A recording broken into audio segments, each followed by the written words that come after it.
The institute of cost accountants of India म्हणजेच ICMAI यांच्या वतीने पुणे येथे राईज इंडिया लीडरशिप समिटचे आयोजन करण्यात येणार असून या परिषदेची संकल्पना ग्लोबल कॅपॅबिलिटी सेंटर्समधील धोरणात्मक नेतृत्व मूल्यनिर्मितीचे शिल्पकार म्हणून CMAs अशी आहे।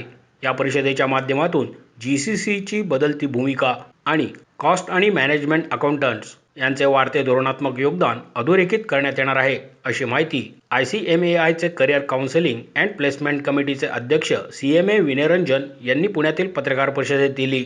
यावेळी ICMAI WIRCचे सचिव CMA चैतन्य मोहरीर, ICMAI पुणे चॅप्टरचे अध्यक्ष CMA श्रीकांत इप्पलपल्ली आदी उपस्थित होते।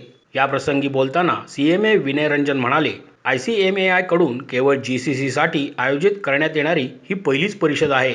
पूर्वी GCC प्रामुख्याने खर्च नियंत्रण आणि आर्थिक अहवालांपुरतच मर्यादित होते, मात्र आजच्या घडीला त्यांच्याकडून धोरणात्मक नियोजन, कार्यप्रदर्शन व्यवस्थापन, जोखीम प्रशासन आणि डिजिटल क्षमतांचा प्रभावी वापर अपेक्षित आहे। या सर्व गरजा पूर्ण करण्याकरता CMAs अत्यंत सक्षम आहेत। Good morning. I am Vinay Ranjan, Council Member, the Institute of Cost Accountants of India. Today I am in Pune to see the program that we scheduled for tomorrow, that is on 30th January at Taj Vivanta, Hinjwadi, Pune. The program theme is Rise India Leadership Summit with a strategic vision on GCCs. CMAs कडे खर्च आणि नफा विश्लेषण, धोरणात्मक नियोजन, कार्यप्रदर्शन मोजमाप आणि निर्णय सहाय्य यांचे सखोल ज्ञान असल्याने ते जागतिक CFOs आणि व्यवसाय नेत्यांसाठी महत्त्वाचे धोरणात्मक भागीदार ठरत आहेत।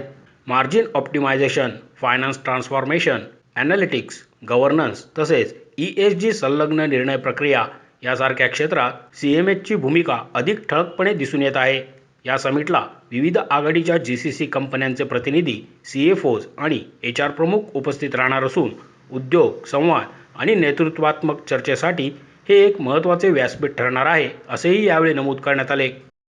Where CFOs of various companies and HR heads of various organizations will be attending the program and understanding what are all the key skills that CMAs are offering to the industry, and we also discuss what are all the challenges to make India a Vikasit Bharat by the year 2047, and role of CMAs in the journey of Vikasit Bharat also will be discussed tomorrow, and request you all to please join us.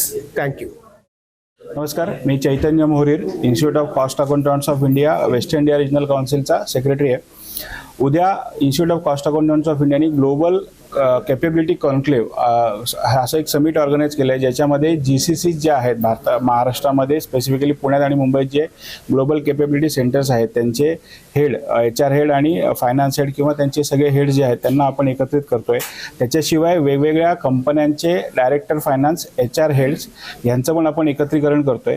हे उद्या संध्याकाळी 4 ते 8 असा हा programme hotel Vivanta हिंजवडीमध्ये आहे, जिथे आपण institute of cost accountants of India बद्दलची त्यांना माहिती आणि कॉस्ट अकाउंटंट्सच्या स्किल्स आणि त्यांची अवेलेबिलिटी, प्लस जे काही कॉस्ट अकाउंटंट त्यांना जर असं काही वाटत असेल की cost accountant are very much required, एखाद्या स्किलमध्ये त्यांना जास्त गरज आहे, सो ती स्किल अपग्रेडेशनसाठी पण आम्ही प्रयत्न करू। सो असं एक समिट आहे आणि त्याच्यामध्ये साधारणतः 150 ते 200 प्रोफेशनल्स जे आहेत ते येणं अपेक्षित आहे। जसं IT इंडस्ट्रीचा ग्रोथ झाला आपला 2000 सालापासून, so next industry is global capability centres.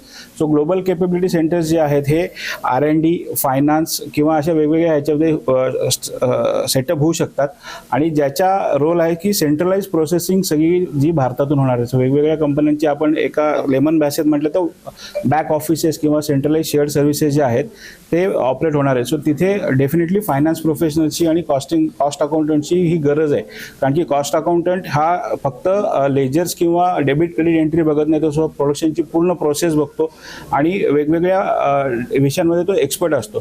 So cost अकाउंटंटला तिथे बऱ्यापैकी स्कोप आहे असं आमच्या संस्थेचं म्हणणं आहे आणि त्याच्यासाठीच हा आपण सगळ्यात पहिला जो इव्हेंट आहे तो पुण्यात ऑर्गनाईज करतोय।